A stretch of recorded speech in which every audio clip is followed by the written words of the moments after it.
Hey there, friend. How are you doing today? Did you eat well? Feeling calm?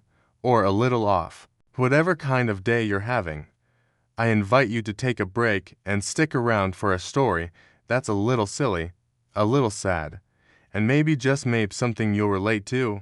This one's about hunger, miscommunication, and a cookie that stirred up more than just crumbs. I'm Darren, and this is the day I accidentally ate my wife's cookie and nearly crumbled my marriage. Hey, listener, ever think a small gesture could spiral into something way bigger than you expected? That's where my story starts, and trust me, it's not just about a cookie. I'm Darren, 35, a guy who spends his days at a packing warehouse in Pittsburgh, hauling boxes and dodging forklifts. After a 10-hour shift, I'm beat, muscles sore, stomach growling, and my mood about as bright as a burnt-out bulb. All I want is to get home, kick off my boots, and maybe steal a hug from my 5-year-old daughter, Ellie, before she's off to bed. My wife, Laura, keeps our little world spinning, but lately, things between us have been off. Nothing major, just the kind of quiet tension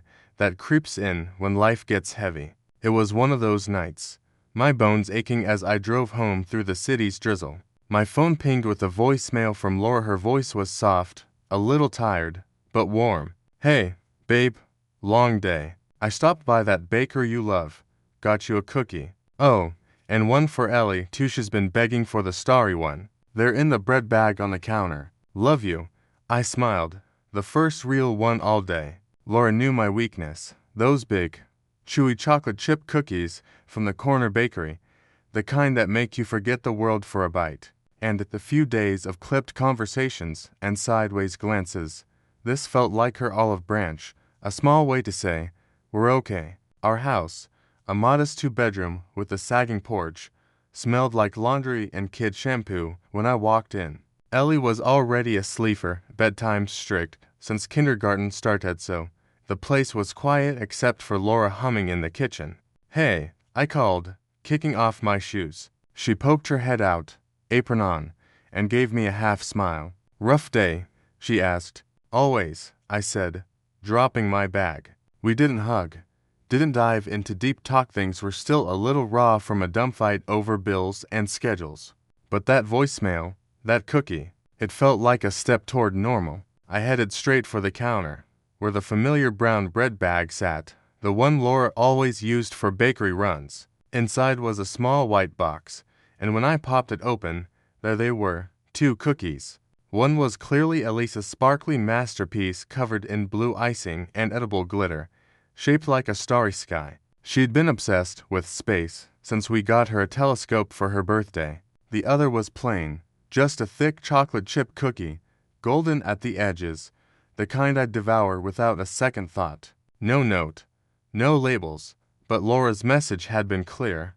One for me, one for Ellie. I was starving, my stomach practically yelling, and that cookie was calling my name. I didn't hesitate. I grabbed the plain one, took a big bite, and groaned. It was perfect, soft, sweet, with melty chocolate that made the warehouse fade away. I ate the whole thing in 4 bites, leaning against the counter, feeling like Laura had known exactly what I needed. This was her way of smoothing things over, right? A peace offering after our rough patch. I washed my hands, tossed the box back in the bag, and headed to the living room, a little lighter. Laura was folding laundry, and I gave her a nod. Thanks for the cookie, I said. She looked up, confused. Oh, you found it? Good. Her tone was neutral, but I didn't think much of it. She was tired too? I figured that was thought a simple moment, a small win. Laura's thoughtfulness had pulled me out of my funk, and I went to bed thinking maybe we were turning a corner. Ellie's cookie was safe in the box, waiting for her morning squeal of delight. I didn't double-check, didn't ask questions. Why would I? Laura's voicemail had spelled it out. One for me, one for her. I'd done the math, made the obvious choice. In my head, it was a done deal, a rare moment of getting it right after a long day. But life's never that simple, is it? The next morning, I'd find out just how wrong I'd been. That cookie wasn't just a cookie, it was a spark, and the fire was coming. For now, though, I slept, oblivious, thinking I'd eaten my share and kept the peace. The bread bag sat on the counter, holding more than I realized. Listener, you're probably sensing this isn't going to end with a happy breakfast scene. Stick with me, this little mix-up is about to shake things up in ways I never saw coming. The night seemed fine, or at least as fine as it could be after a week of tiptoeing around each other. Darren and Laura ate a quiet dinner leftover lasagna. Nothing fancy while the TV hummed in the background. Ellie was fast asleep, her glittery unicorn nightlight glowing down the hall. Darren felt a flicker of hope, thinking Laura's cookie gesture might be the start of patching things up. He was wrong, but he didn't know it yet. The bread bag on the counter held more than just Ellie's starry cookie, and the fallout was about to hit. After dinner, Laura got up to pour milk for herself, a nightly ritual. Darren stayed on the couch, scrolling through his phone, half watching some sports recap. He heard her rummaging in the kitchen, then a pause too long to still. The fridge door closed, and Laura walked back, her steps slow. She sat heavily in the armchair, clutching her glass of milk, her face unreadable. Darren's got twisted. You okay? He asked, sitting up. Laura didn't look at him. Her voice was soft, almost a calm. You ate my cookie, Darren. It wasn't a question, just a statement, laced with a disappointment that cut deeper than anger. Darren blinked, confused. What? No, I ate mine. The plain one. Ellie's is still there, the starry one. He gestured toward the kitchen, his mind racing back to the moment he'd opened the box. Two cookies sewn fancy, one not. He'd done the math, hadn't he? Laura's eyes flicked to him, cold and tired. Yours was in the little bag under the box. I told you in the voicemail for you. One for Ellie. Mine was the plain one.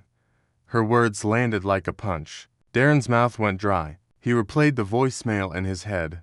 Got you a cookie and one for Ellie. Had she mentioned a third? He hadn't thought to check the bag further.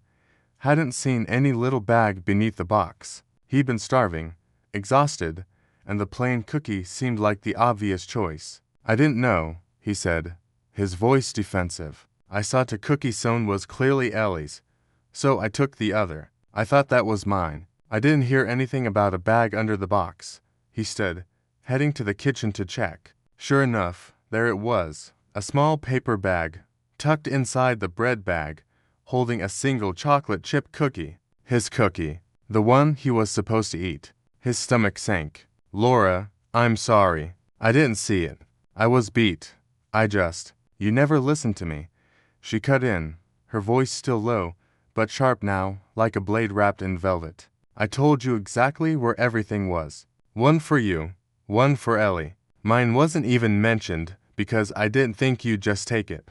But I'm not surprised. You never pay attention.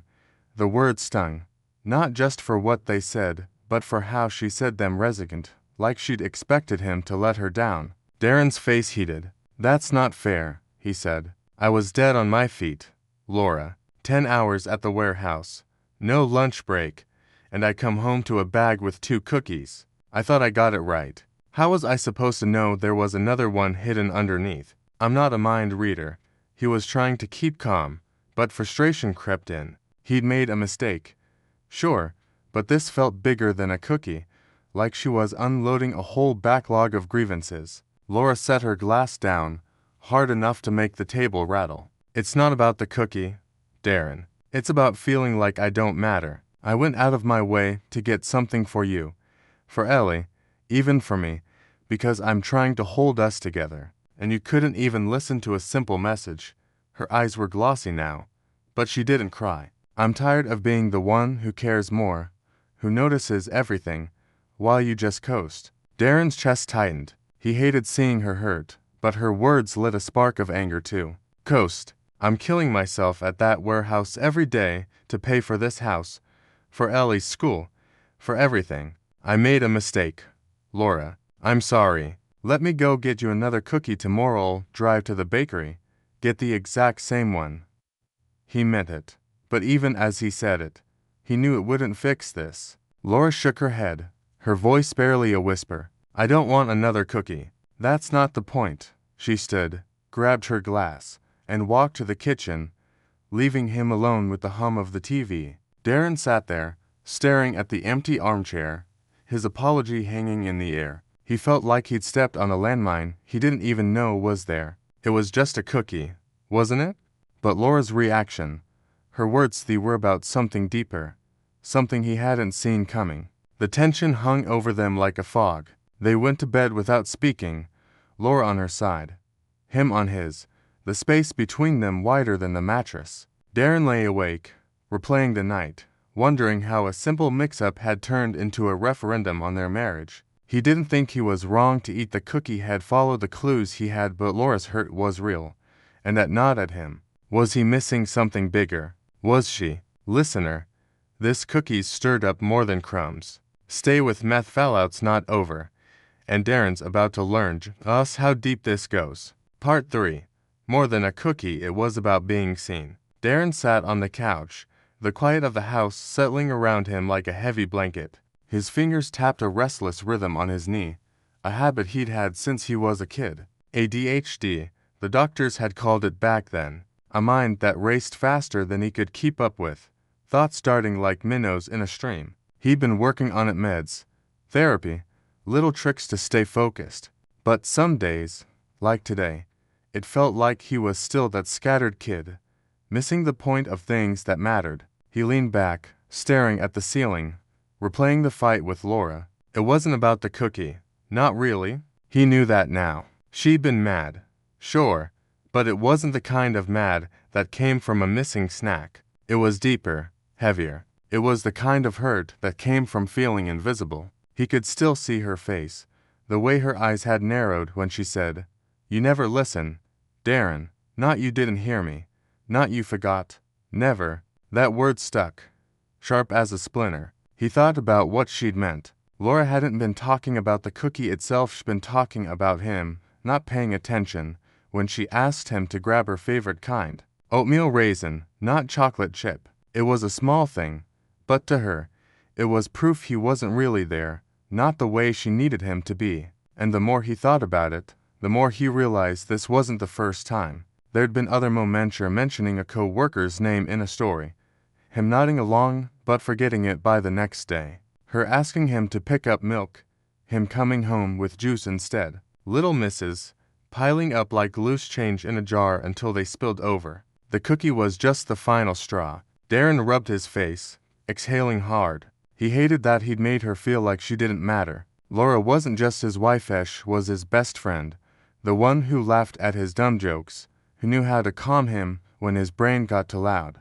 She deserved better than a husband who zoned out half the time. He wanted to fix it, but he didn't know where to start. An apology, sure, but words alone felt flimsy, like trying to patch a hole with tissue paper. Then an idea hit him. The next morning, before Laura woke up, he slipped out to the bakery down the street. He bought a box of oatmeal raisin cookies, her favorite. No mistakes this time. Back home, he grabbed a sticky note and scribbled a message. "I'm sorry I wasn't listening. I see you, Laura. Always will." He tucked the note inside the box, right on top of the cookies, and left it on the kitchen counter where she'd find it. He stood there for a moment, staring at the box, wondering if it was enough. A box of cookies and a note wouldn't erase the hurt. Not entirely. But it was a start, a way to show he was trying. He'd learned something through this mess. Listening wasn't just about catching the words someone said. It was about showing up, being present, making the other person feel like they were worth your full attention. For Laura, that was love, and he'd been falling short. Darren sat back down, his mind still buzzing but a little clearer now. He thought about what he'd say to her later, how he'd ask her to call him out when he started drifting, how he'd promised to keep working on himself. It wouldn't be perfect, but it would be honest. He glanced at the empty room, imagining someone out there hearing his story. "So, tell me," he said aloud, his voice soft but steady. "If you were me, hungry and frazzled, would you have done anything different? And if you were Laura, would you forgive me?" The question hung in the air, unanswered, but it felt right to ask, because maybe this wasn't just about him and Laura. Maybe it was about anyone who'd ever fumbled their way through love, trying to get it right.